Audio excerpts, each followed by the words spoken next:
Yesterday, we watched Zoran Mamdani pull off what everyone thought was impossible. He didn't just win New York, he flipped it upside down overnight. But that was only the beginning, because the moment he stepped on stage and revealed what he actually plans to do, it sent shockwaves far beyond the city limits. Within hours, Trump himself jumped in, warning that what's happening in New York could spread faster than anyone realizes. And now, we're watching a collision course unfold. A radical new vision for America's biggest city, and a former president who's not about to let it happen without a fight. So today, let's dig into what Zoran really revealed, why Trump's response was immediate, and what this battle means for you and the future of America. I've watched a lot of political campaigns over the years. Some surprise you, some disappoint you, but very few genuinely shock you. Zoran Mamdani's victory in New York City, that was a shock. Not just because he won, though beating Cuomo by double digits is no small feat, but because of what happened the moment the cameras turned on for his victory speech. For months, Mamdani had been out there campaigning as the soft-spoken, reasonable, democratic socialist, kind of like your polite neighbor who happens to have some unusual ideas about redistribution but seems harmless enough. He'd smile, talk about helping working families, acknowledge his socialist leanings, but frame it all in this non-threatening, almost academic way. Then he won, and it was like watching someone take off a mask. The speech he gave that night wasn't a celebration. It was a declaration against capitalism, against the American system, against everything that made New York the financial capital of the world. He stood up there and told millions of people that the system that allowed someone like Donald Trump to accumulate wealth and power needed to be dismantled, not reformed, not adjusted, but torn down entirely. He said the way to terrify someone like Trump is to destroy the very conditions that let him rise in the first place. Now think about that for a second. He's not talking about better regulations or closing tax loopholes. He's talking about fundamentally changing the rules of the game so that becoming wealthy is no longer possible. That's not policy tweaking, that's revolution. And the crowd? They ate it up. You could hear the cheers echoing through the room as he promised a new age in America. One where government controls everything, where private property is suspect, where the promise that you can work hard and build something for yourself and your family is replaced with the promise that government will take care of all your problems, big and small. If you've lived through the Cold War, you've heard this song before. The melody might be a little different, the instruments might have changed, but the lyrics are hauntingly familiar. Here's what struck me most, though. Zoran didn't just talk about policy. He talked about identity. He said New York would remain a city of immigrants, built by immigrants, powered by immigrants, and now, as of that night, led by an immigrant. And he was very deliberate with his words. He didn't say a city of Americans or a nation of citizens. He said immigrants, over and over again. Now, I'm an immigrant myself. I came to this country because I believed in what it represented. Freedom, opportunity, the chance to build something that matters. But here's the thing, I didn't come here to stay South African. I came here to become American. There's a difference, and it's not a small one. When you come to a new country and you refuse to assimilate, when you refuse to adopt the values and culture that made that place worth moving to in the first place, you're not immigrating, you're colonizing. You're bringing your old world with you and imposing it on your new home. And that's exactly what Zoran seems to be advocating for. He listed off all these different nationalities: Yemeni bodega owners, Mexican grandmothers, Senegalese taxi drivers, Uzbek nurses, Trinidadian cooks, Ethiopian aunties. And, look, I love diversity as much as anyone. Different perspectives make us stronger. Different experiences spark innovation. But notice what's missing from that list: Americans. He never once acknowledged the people who were born here, who built the city over generations, who have deep roots in the community. It's like they don't exist in his vision of New York. That's not inclusion. That's replacement. And when you replace a common identity with a patchwork of separate tribal identities, you don't get a stronger society. You get a more fragmented one. You get people who live in the same city but inhabit completely different worlds, with no shared language or values to hold them together. And here's where it gets really interesting. Within hours of that speech, Trump fired back. 4 words: and so it begins. That's it. Short, blunt, ominous.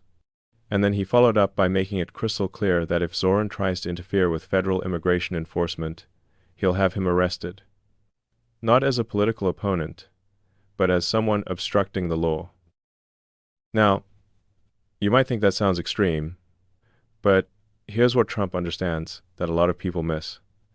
This isn't just about one mayor in one city.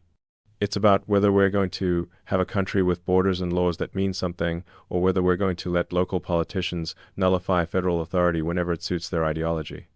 If a mayor can stand up and say, "I don't care what the federal government says.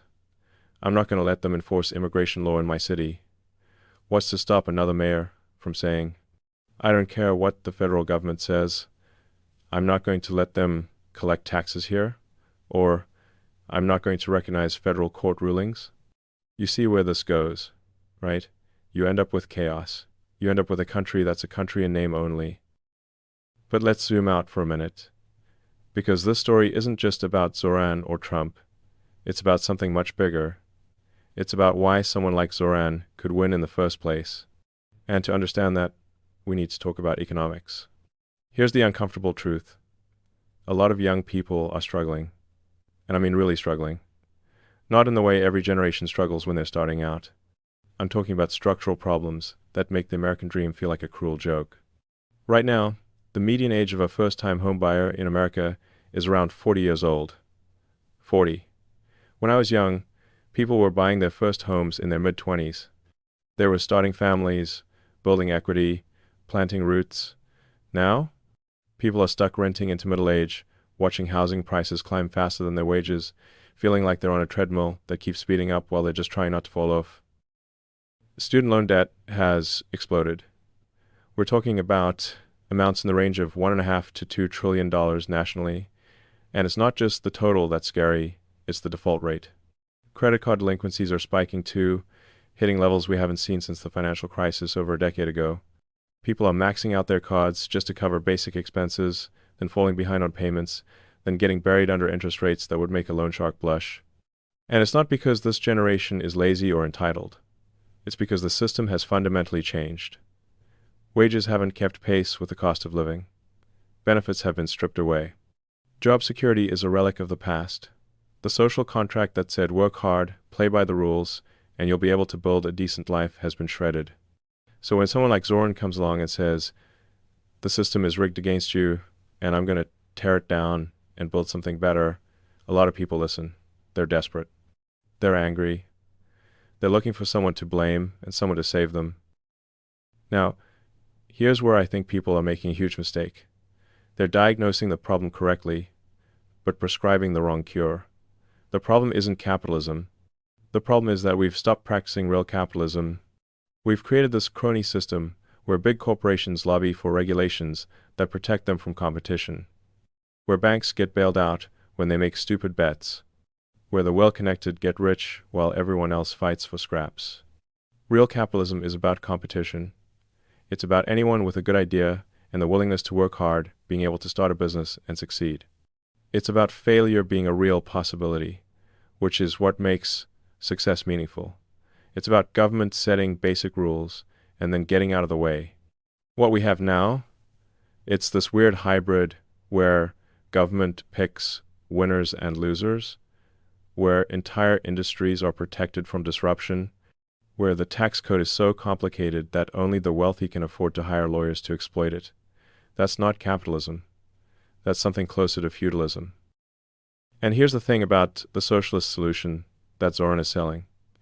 It doesn't fix any of that. It makes it worse. Because when you concentrate all the power in government, when you make government the solver of every problem big and small, you don't eliminate corruption and cronyism. You just move it. Instead of corporations lobbying for favorable regulations, you get bureaucrats deciding who gets resources and who doesn't. Instead of competing for customers, companies compete for political favor. And the ordinary person? They're even more powerless than before, because now there's no alternative. There's no option to start your own business and compete. The government is the only game in town. Look at Venezuela. 20 years ago, it was the richest country in South America. Oil wealth, natural resources. educated population. Then they elected a socialist government that promised to redistribute wealth and create equality. You know what happened? Hyperinflation, food shortages, millions of people fleeing to neighboring countries. The economy didn't just shrink, it collapsed. And the people who suffered the most weren't the rich. They got their money out. It was the working class, the people the government claimed to be helping, who ended up starving. That's not a scare tactic, that's history. And if we forget history, we're doomed to repeat it. But here's what makes Zoran's rise even more concerning. There's money behind this. Big money. Serious influence. This isn't some grassroots movement that bubbled up organically from the streets of Brooklyn. Within minutes of Zoran's victory, Alex Soros, the son and heir to George Soros's massive political empire, posted a photo with Zoran, celebrating the win and calling it the continuation of the American dream. Now, I'm not one for conspiracy theories, but when someone with access to billions of dollars in political funding is publicly celebrating a socialist victory and calling it a dream come true, you have to ask, what's the end game here? Because it's not about helping working people. People with that kind of wealth don't get excited about redistributing it. They get excited about reshaping systems in ways that benefit them. And that's what this is really about. It's about power, who has it, who wants it, and what they're willing to do to get it. Zoran talks about dismantling the system that allows people to accumulate wealth and power, but he's not talking about dismantling power itself. He's talking about redirecting it, away from markets and individuals, and into the hands of government, which means into his hands and the hands of people who think like him. That's not liberation, that's consolidation. Think about it this way. If you wanted to control a city, what would be the most effective way to do it? You could try to control every business, every transaction, every interaction, but that's exhausting and inefficient.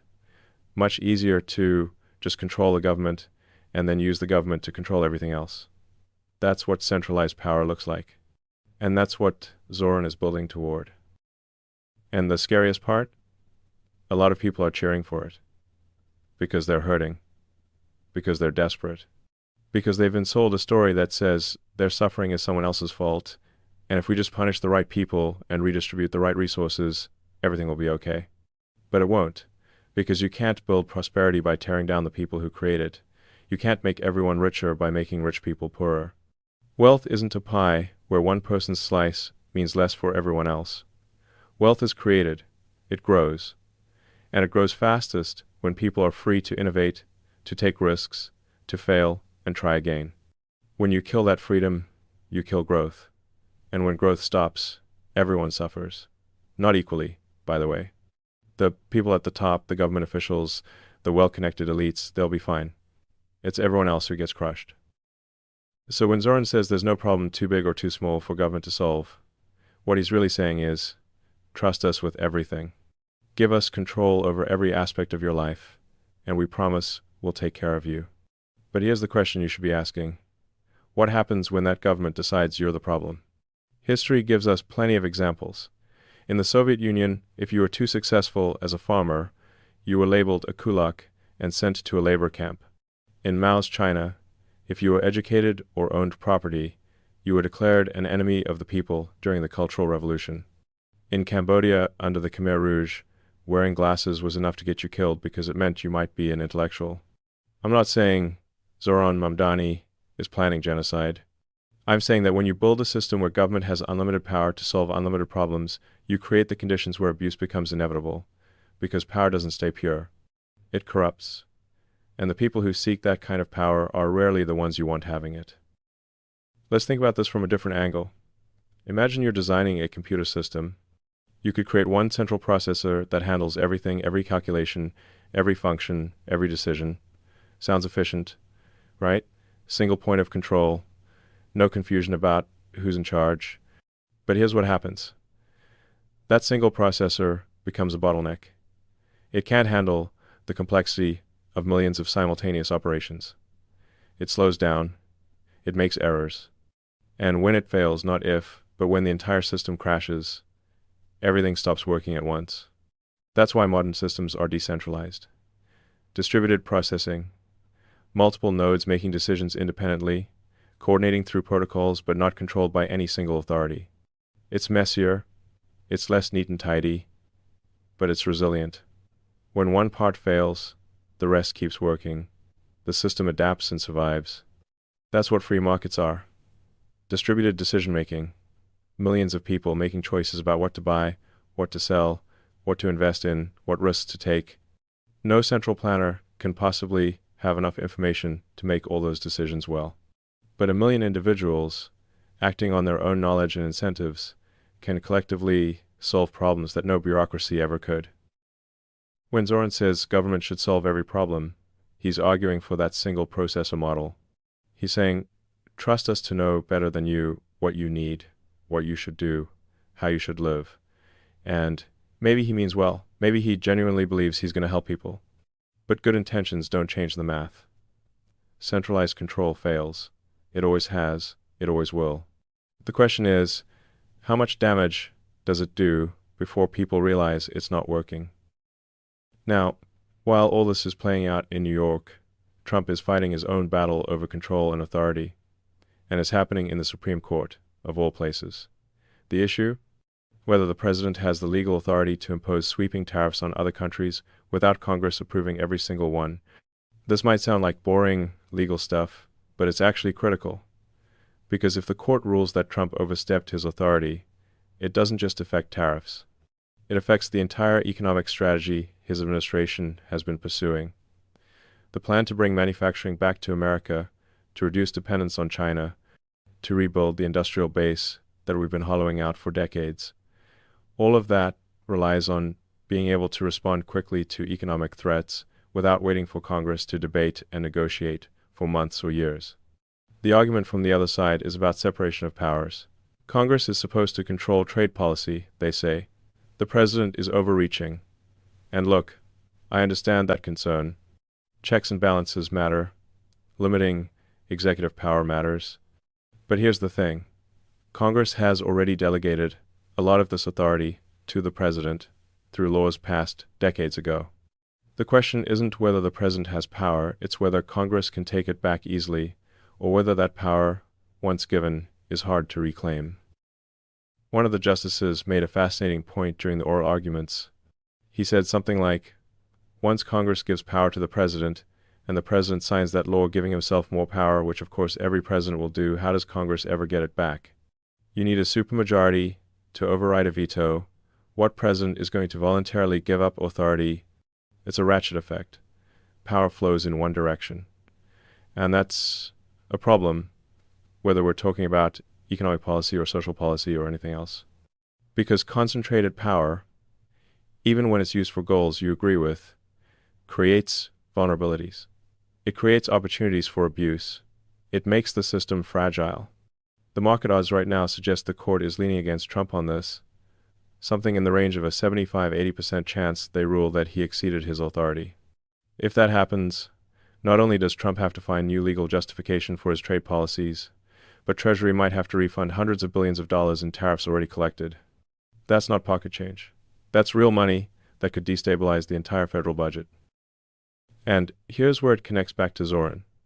Both of them, in very different ways, are testing the limits of executive power. Trump is trying to reshape America's relationship with the rest of the world through trade policy. Zoran is trying to reshape America's largest city through ideological revolution. Both believe the old rules don't apply anymore. Both believe the situation is urgent enough to justify extraordinary measures. The difference is in what they're trying to build.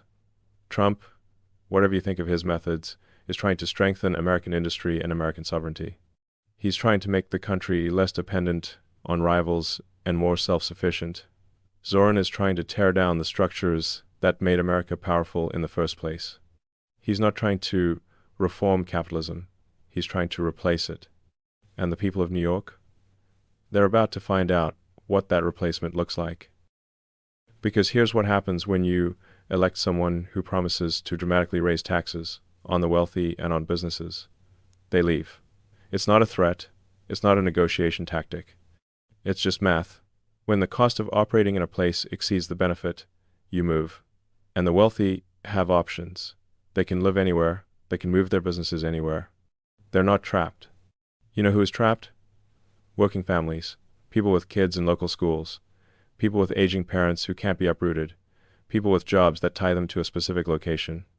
They're the ones who are stuck when the tax base collapses and city services get cut and the whole infrastructure starts to crumble. We've seen this before. In the 1,970 seconds, New York City nearly went bankrupt. Crime was out of control. Businesses were fleeing. The federal government had to step in to prevent total collapse. It took decades to recover. And now, we might be watching the beginning of that cycle again. Some people will say I'm being too pessimistic. They'll say Zoran won't actually implement the radical policies he talked about in that victory speech. Politicians say extreme things on the campaign trail and then govern from the center, right? Maybe. But I wouldn't bet on it. Because the thing about true believers is that they actually believe.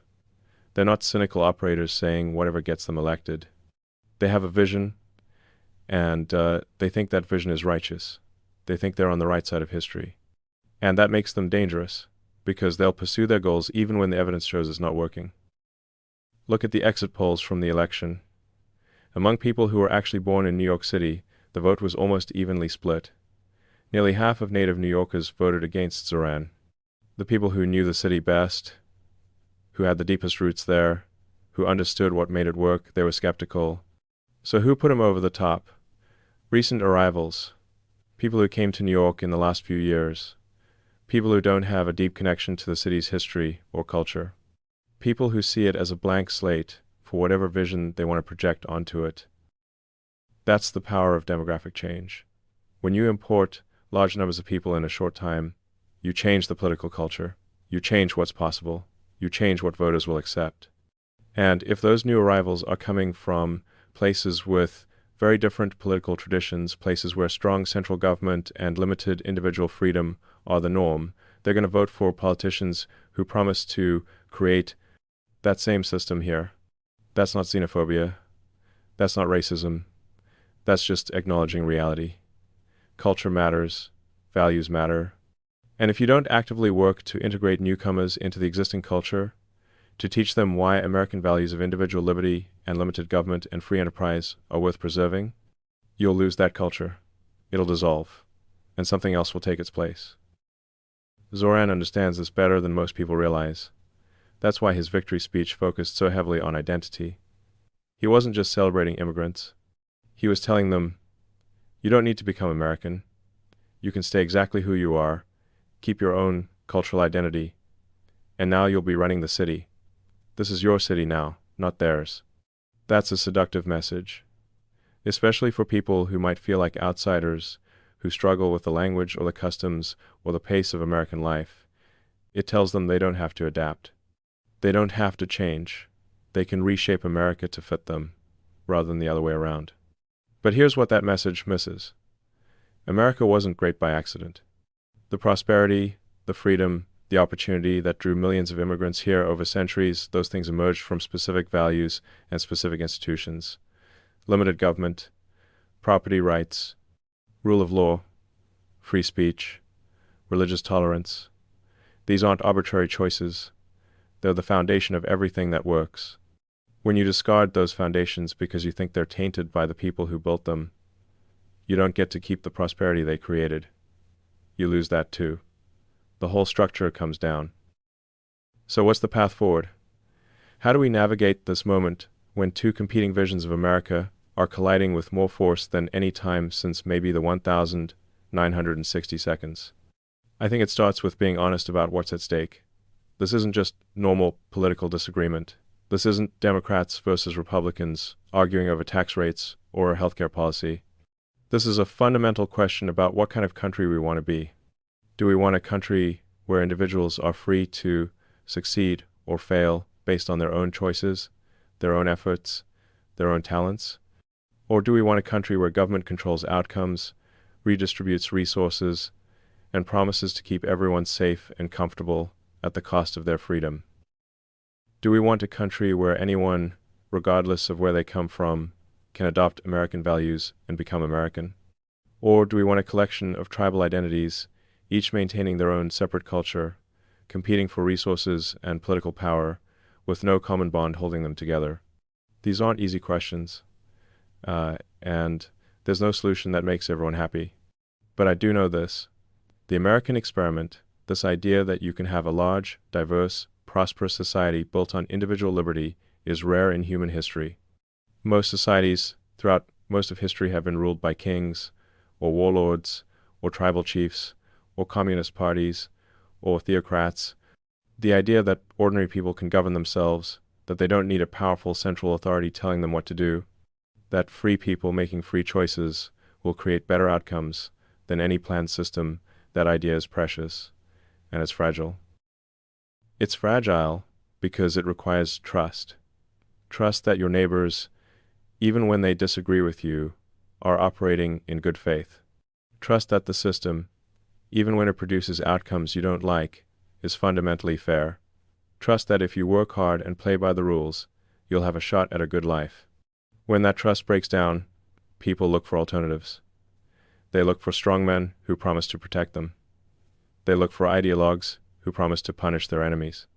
They stop believing in the system and start believing in tribes and factions and zero-sum competition. That's where we are right now. Trust is breaking down, and people like Zoran are offering a very clear alternative. Give us power, and we'll take care of you. We'll punish the people you're angry at. We'll redistribute wealth from them to you. We'll create a new system that's fair and just and equitable. It sounds good, especially if you're struggling, especially if you feel like the current system isn't working for you. But here's what I learned from building companies and trying to solve hard problems. There are no shortcuts. You can't redistribute your way to prosperity. You can't legislate equality of outcomes. You can't make everyone happy by making some people miserable. What you can do is create conditions where people are free to build, to create, to solve problems, to help each other voluntarily rather than through force. You can create a system that rewards innovation and hard work. You can create a culture that values excellence and responsibility and community. That's harder than just promising free stuff and villainizing successful people. It requires patience.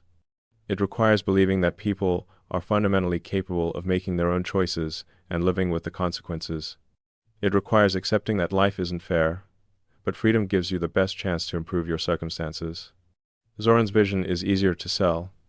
It's emotionally satisfying. It gives people someone to blame and someone to save them. But it doesn't work. It's never worked. And it won't work in New York, no matter how much passion and conviction he brings to it. The question is, how much damage gets done before enough people realize that? How many businesses leave?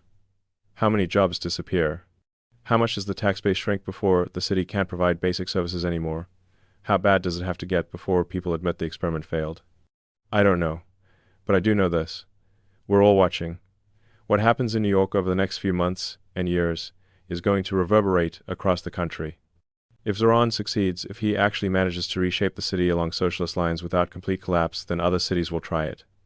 Other politicians will run on the same platform. The movement will grow.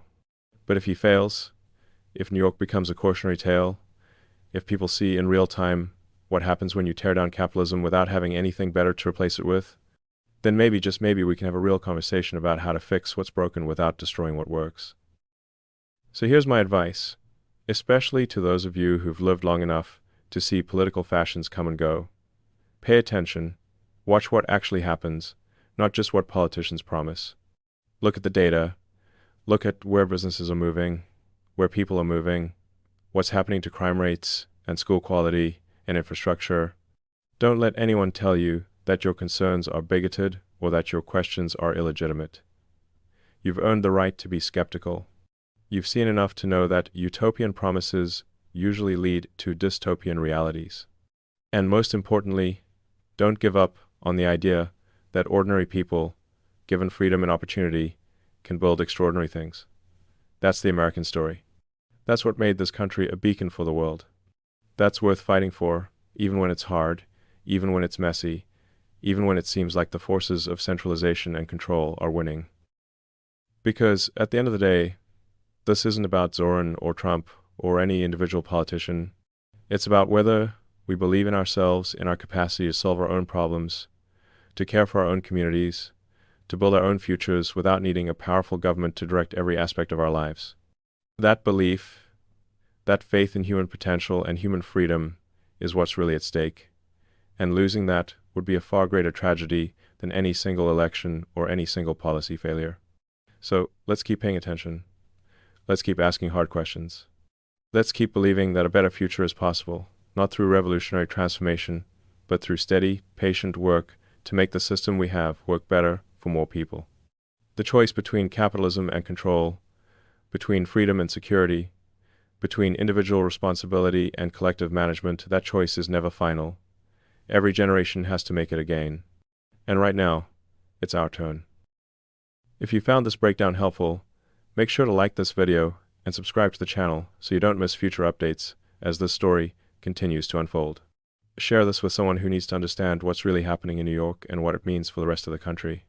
And drop a comment below with your thoughts. I'd love to hear your perspective, especially if you've lived through similar political transformations in the past. Thanks for watching, and I'll see you in the next one.